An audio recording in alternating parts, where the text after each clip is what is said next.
Voyons maintenant comment créer une variable avec SwiftUI et utiliser son contenu pour personnaliser notre affichage. Une variable, ça fait partie de la mécanique interne que l'utilisateur ne verra pas, que nous on va utiliser mais qui ne sera pas visible à l'utilisateur, donc on ne va pas le créer dans le body, on va la créer dans la vue générale mais en dehors du body.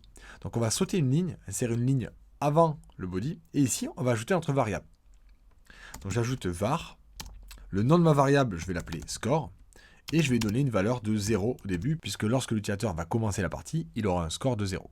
Maintenant, je vais faire en sorte, dans l'affichage du texte, de remplacer ce bonjour à tous pour marquer score, 2 points, espace. Et j'aimerais maintenant, ici, intégrer la valeur de cette variable score, le contenu de cette variable score. Pour faire ça en Swift, vous allez mettre un anti-slash et deux parenthèses. Cette série de caractères spéciaux, elle veut dire que vous voulez intégrer le contenu d'une variable dans un texte. Vous voyez, je l'ai bien mis à l'intérieur des guillemets qui représentent le texte à afficher, mais en mettant ces caractères spéciaux, si ici je marque score, il va faire référence à la variable score qui est ici.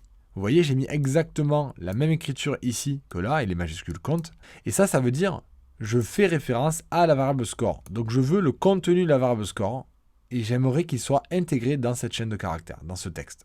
Lorsque vous faites des modifications importantes du code, la mise à jour en temps réel se désactive automatiquement pour éviter qu'il y ait trop de soucis. Et vous avez un bouton Resume ici qui permet de réenclencher automatiquement. Je vais cliquer dessus et normalement il devrait mettre à jour l'affichage en intégrant cette notion de score. Donc vous voyez maintenant, j'ai mon texte score et on a bien vu qu'il a mis 0. On va vérifier que ça marche. Si ici à la place de 0, je mets 10. Encore une fois, c'est considéré comme une modification importante de changer les données en dehors du body.